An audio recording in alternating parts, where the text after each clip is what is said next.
Skill development కేసులో కిలార్ రాజేష్ గారిని అన్యాయంగా ఇరికించి ఎటువంటి ఆధారాలు లేకుండా చంద్రబాబు నాయుడు గారి పైన కేసు పెట్టడమే కాకుండా ఈ కేసుకు సంబంధించి చంద్రబాబు నాయుడు గారికి స్కిల్ డెవలప్మెంట్కి మధ్యవర్తిగా కిలార్ రాజేష్ గారు వ్యవహరించారని చెప్పేసి సిఐడి అనవసర అభియోగాలు చేసి చంద్రబాబు నాయుడు గారు అరెస్ట్ తర్వాత సిఐడి సమర్పించిన రిమాండ్ రిపోర్ట్లో కస్టడీ పిటిషన్లో అఫిడవిట్లో కిలార్ రాజేష్ పేరుని చేర్చారు.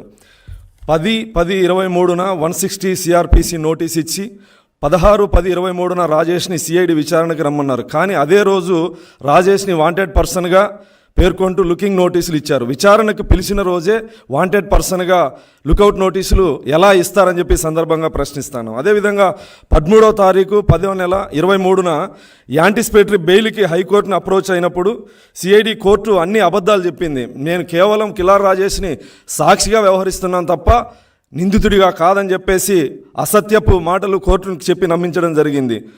విట్నెస్గా పిలిస్తే వాంటెడ్ పర్సన్గా లుకౌట్ నోటీసులు ఎలా ఇస్తారని చెప్పి సందర్భంగా ప్రశ్నిస్తూ అదే రోజు కిలార్ రాజేష్కు కోర్టు ముందస్తు బెయిల్ మంజూరు చేసింది. 16వ తారీఖు 10/23న సిఐడి విచారణకు హాజరయ్యారు. రాజేష్ని విచారించే సమయంలో అక్కడ 2 ward security staff, intelligence DG PSR Anjaneyulu garu అక్కడ ఉండడం అందరికీ ఆశ్చర్యాన్ని కలిగిస్తోంది.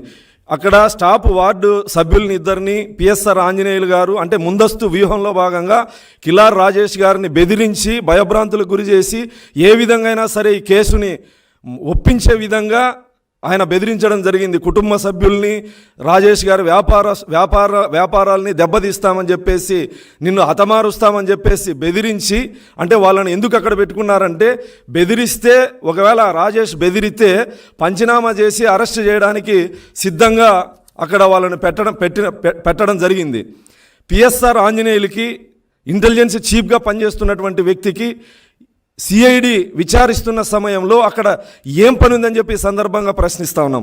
నీకు అంతగా జగన్మోహన్ రెడ్డిని అన్నాని సంబోధించేటువంటి ఐపీఎస్ అధికారి ఆంజనేయులు గారు నీకు నీ తమ్ముడి మీదనో అన్న మీదనో అంత మమకారం ఉంటే ఐపీఎస్ ఉద్యోగానికి రాజీనామా చేసి నువ్వు జగన్ కోసం పనిచేయగాని గూండాల్లాగా టీడీపీ నేతల్ని బెదిరించడానికి, ఆర్థిక మూలాలను దెబ్బకొట్టడానికి నువ్వు జగన్మోహన్ రెడ్డికి పనిచేస్తాను. ఇది మంచి పద్ధతి కాదని చెప్పి ఈ సందర్భంగా హెచ్చరిస్తా ఉన్నా.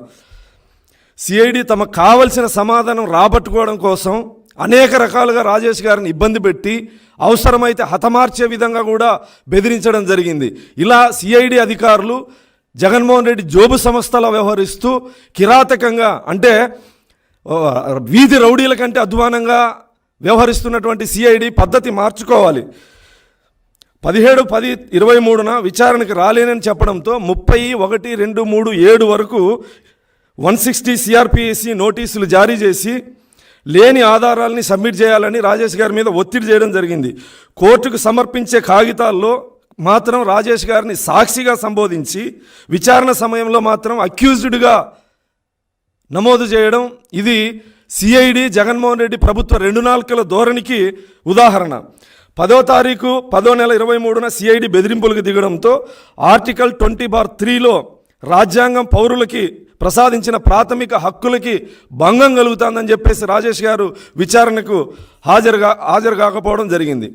7వ తారీఖు 11వ నెల 23న హైదరాబాదులో 2 గుర్తు తెలియని వ్యక్తులు కాపుగాసి రాజేష్ గారి ఇంటి దగ్గర నుంచి స్కూల్కి తమ పిల్లల్ని తీసుకురావడానికి వెళ్ళేటువంటి సమయంలో బైకుల్లో వెంబడించి హతమారుస్తాం, మా సార్ చెప్పినట్లు వినకపోతే నిన్ను, నీ కుటుంబాన్ని హత్య చేస్తామని బెదిరించడం జరిగింది. దీనికి సంబంధించి జూబ్లీ హిల్స్ పోలీస్ స్టేషన్లో కేసు నమోదు చేసి విచారిస్తే ఇక్కడ ఆంధ్రప్రదేశ్కి సంబంధించిన పిఎస్ఆర్ ఆంజనేయులు ఇంటెలిజెన్సీ డీజీ, అదేవిధంగా రఘురామరెడ్డి ఐపీఎస్కి సంబంధించినటువంటి హెడ్ కానిస్టేబుల్, అతని పేరు కూడా ఆంజనేయులే, అతను బెదిరించినట్లు, అక్కడికి వచ్చి బెదిరించినట్లు ఆ జూబ్లీ హిల్స్ పోలీసులు విచారణలో తేలింది.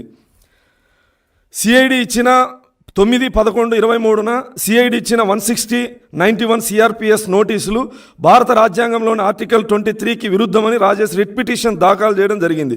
సిఐడి విచారణలో పిఎస్ఆర్ ఆంజనేయులు ఎందుకు తలదూర్చారు అంటే, మాట వినకపోతే జగన్మోహన్ రెడ్డి చెప్పినట్లు రాజేష్ గారిని ఒప్పించే బాధ్యత పిఎస్ఆర్ ఆంజనేయులు తీసుకున్నట్లు సిఐడి విచారణ మధ్యలో విచారించేటప్పుడు రాజేష్ గారిని విచారించేటప్పుడు అక్కడికి వచ్చి